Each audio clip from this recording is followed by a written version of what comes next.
ఓం శ్రీ గురుభ్యో నమః. శుభోదయం, శుభ సోమవారం.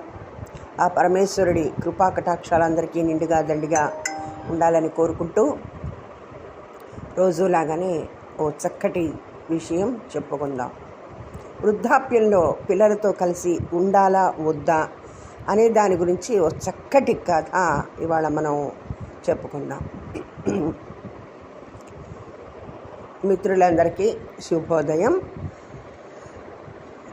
మరి వృద్ధాప్యంలో పిల్లలతో కలిసి ఉండడం కన్ఫ్యూజియస్ చెప్పిన ఒక గొప్ప పాఠం. అంటే సన్యాసి వృద్ధాప్యంలో మీ పిల్లలతో అతిగా కలిసి ఉండడం విచిత్రంగా వారిని మీకు దూరం చేస్తుంది అని కన్ఫ్యూషియస్ ఒకసారి హెచ్చరించారు. ఈ కథ 2500 ఏళ్ల నాటిదైనా నేటి కాలానికి కూడా మనకి, మన తల్లిదండ్రులకి మరియు మన పిల్లలకి కూడా సరిగ్గా సరిపోతుంది. ఇది లీవీ అనే వృద్ధుడి కథ. ఆయన తన మనసును వేధిస్తున్న ఒక ప్రశ్నతో గొప్ప తత్వవేత్త అయిన కన్ఫ్యూషియస్ దగ్గరికి వెళ్ళాడు. మహాశయ, మన జీవితం అంతా పిల్లల కోసమే ధారపోసిన తర్వాత కూడా వృద్ధాప్యంలో మనం ఎందుకు ఒంటరిగా మిగిలిపోతున్నాము? నిండని పాత్ర, the cup that never feels full. Levi చెడ్డ తండ్రి కాదు. నిజానికి ఆయన తన పిల్లల కోసం సర్వస్వం ఇచ్చాడు. వారు దేనికి లోటు లేకుండా ఉండాలని అహర్నిశలో కష్టపడ్డాడు. వారు సుఖంగా ఉండాలని తన సౌకర్యాలను త్యాగం చేశాడు. పిల్లలు పెరిగి పెళ్ళిళ్ళు చేసుకుని స్థిరపడినప్పుడు ఇక తాను విశ్రాంతి తీసుకోవాల్సిన సమయం వచ్చిందని లీవీ భావించాడు. తన ఇంటిని అమ్మేసి కొడుకు దగ్గరకు వెళ్ళాడు. కుటుంబం, మనవాళ్ళు, మనవరాళ్లతో కలిసి ఉంటే ఎంతో ఆనందంగా ఉంటుందని నమ్మాడు. కానీ ఆయన ఆశించిన సంతోషం దక్కలేదు. ఇల్లు జనులతో నిండి ఉన్న ఆయన హృదయం మాత్రం వెలితిగానే ఉంది. పగలు అందరూ బిజీగా ఉండేవారు. సాయంత్రం అలసిపోయి ఇంటికి వచ్చి ప్రశాంతతను కోరుకునేవారు. వారు లీవీ మాటలను అరకొరగా వినేవారు. ఆయన ఇచ్చే సలహాలు వారిని విసిగించేవి. ఆయన ఉనికిని వారు ఒక భారంగా భావించడం మొదలుపెట్టారు. ఆయన వారి దగ్గరికి చేరాలని ప్రయత్నించే కొద్దీ వారు మరింత దూరం అవుతూ వచ్చారు. సమాధానం కోసం అన్వేషణ లీవీ కన్ఫ్యూషియస్ దగ్గరికి వెళ్ళి తన బాధను ఇలా చెప్పుకున్నాడు. గురువుగారు, నా జీవితాన్ని పిల్లల కోసమే అంకితం చేశాను. వృద్ధాప్యంలో వారి దగ్గర ఉంటే నాకు శాంతి, ప్రేమ దొరుకుతాయని అనుకున్నాను. కానీ నేను అక్కడ ఎవరికి కనిపించని వ్యక్తిలాగా మారిపోయాను. ఎందుకు? కన్ఫ్యూషియస్ ఆయన వట్టి మాటలతో ఓదార్చలేదు. బదులుగా 3 చిన్న పాఠాలు నేర్పాడు. అందులో మొదటి పాఠం, నీటి కూజ.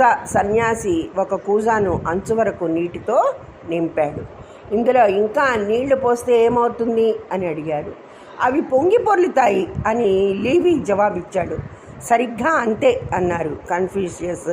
సంబంధాలు కూడా ఇలాగే ఉంటాయి. ఇప్పటికే నిండిపోయిన ఒక ప్రదేశంలో మనం బలవంతంగా దూరాలని చూస్తే అక్కడ అసమతుల్యత ఏర్పడుతుంది. నీ పిల్లలు ఎదగడానికి నువ్వు ఒక ఇల్లు కట్టావు, కానీ ఇప్పుడు నువ్వు మళ్ళీ ఆ ఇంటికి కేంద్రం కావాలని చూస్తున్నావు. వారి జీవితాలకు ఇప్పటికే ఒక కేంద్రం ఉంది. అదే వారి సొంత జీవితం, వారి పిల్లలు. ఖాళీ లేని పాత్రలో నువ్వు నిన్ను పోసుకోవాలని చూస్తున్నావు. రెండవ పాఠం, 2 చెట్లు ఒకదానికొకటి అతి దగ్గరగా పెరుగుతున్న 2 చెట్లను కన్ఫ్యూషియస్ చూపించారు. వాటి కొమ్మలు సూర్యరశ్మి కోసం ఒకదానితో ఒకటి పెనవేసుకుపోయి ఉన్నాయి. చెట్లు అతి దగ్గరగా పెరిగితే ఏమవుతుంది అని అడిగారు. అవి ఒకదాని ఎదుగుదలను ఒకటి అడ్డుకుంటాయని లీవీ అన్నాడు. అవి బలంగా పెరుగుతాయా? లేదు, అవి బలహీనంగా ఆకారం లేకుండా మారిపోతాయి. జీవితంలో కూడా అంతే అన్నాడు సన్యాసి. దగ్గరగా ఉండడమే ఐక్యత అని మనం అనుకుంటాం, కానీ అతి సామీప్యం ఒత్తిడిని కలిగిస్తుంది. పెరుగుదలకి కొంత ఖాళీ ప్రదేశం అవసరం, స్పేస్. అది ఇప్పుడు పిల్లలు చెప్పేది. 3వ పాఠం, పిడికెడు ఇసుకను. కన్ఫ్యూషియస్ కొంచెం ఇసుకను తీసుకుని పిడికిలిని గట్టిగా బిగించారు. నేను ఇలా గట్టిగా పట్టుకుంటే ఏమవుతుంది? అది మీ వేళ్ల సందుల నుండి జారిపోతుంది అని లీవీ చెప్పాడు. మనుషుల మధ్య సంబంధాలు కూడా అంతే అని కన్ఫ్యూషియస్ బదులిచ్చారు. ప్రేమ, గౌరవం ఒత్తిడిలో పెరగవు. నువ్వు ఎంత గట్టిగా పట్టుకుంటే, అంత సామీప్యాన్ని కోరుకుంటే అది అంత వేగంగా మాయమవుతుంది. స్వేచ్ఛను ఇవ్వు, నీకు చెందాల్సింది నీ దగ్గరే ఉంటుంది. అతి ముఖ్యమైన గ్రహింపు ఏంటంటే, నువ్వు ఒక చెట్టును నాటినప్పుడు వృద్ధాప్యంలో అది నీకు నీడ ఇస్తుందని ఆశిస్తావా అని కన్ఫ్యూషియస్ అడిగారు. లేదు గురువుగారు, అది పెరగాలని నేను నాటుతాను. అది నీడ ఇస్తే అది ఒక బహుమతి మాత్రమే, తప్పనిసరి కాదు. మరి నీ పిల్లల విషయంలో ఎందుకు వేరుగా ఆలోచిస్తున్నావు? నువ్వు వారిని నీ కోసం పెంచలేదు, ఈ ప్రపంచం కోసం పెంచావు. మొదటిసారి లీవీకి అసలు విషయం అర్థమైంది. వృద్ధాప్య జ్ఞానం. కన్ఫ్యూషియస్ ఆయనకు కొన్ని విత్తనాల సంచిని ఇచ్చాడు.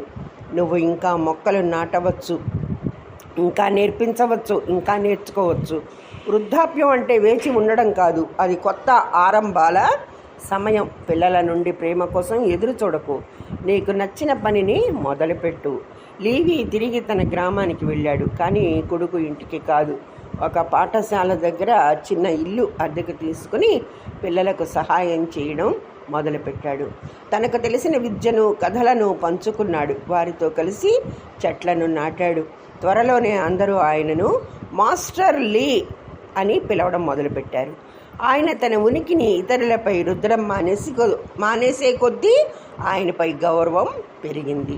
ఆయన శ్రద్ధను ఆశించడం మానేసే కొద్దీ అందరూ ఆయనను ప్రేమగా చూడడం మొదలుపెట్టారు.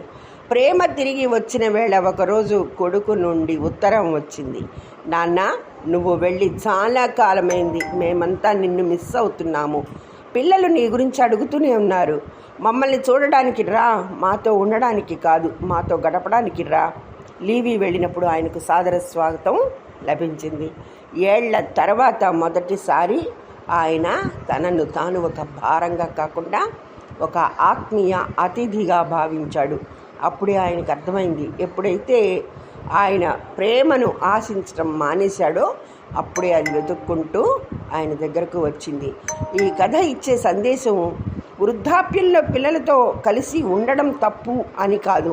ఈ కథ చెప్పడం లేదు. నిజమైన సామీప్యం స్వేచ్ఛ నుండి పుడుతుంది, బాధ్యత లేదా బలవంతం నుండి కాదు. మనం ఎదుటి వారి ఉనికిని శాసించాలని చూస్తే వారిని ఊపిరి ఆడకుండా చేస్తాము. మనల్ని మనం వారిపై రుద్దితే మనం వారికి అదృశ్యమైపోతాము. ఎప్పుడైతే మనం పట్టు వదులుతామో అప్పుడే మనం వారి మనసులో స్థానం పొందుతాము. కన్ఫ్యూషియస్ చెప్పినట్టు ప్రేమ మరియు గౌరవాన్ని డిమాండ్ చేయలేము, వాటిని కేవలం పోషించగలం. ధన్యవాదములు. సర్వేజన సుఖినో భవంతు. ఓం నమః శివాయ.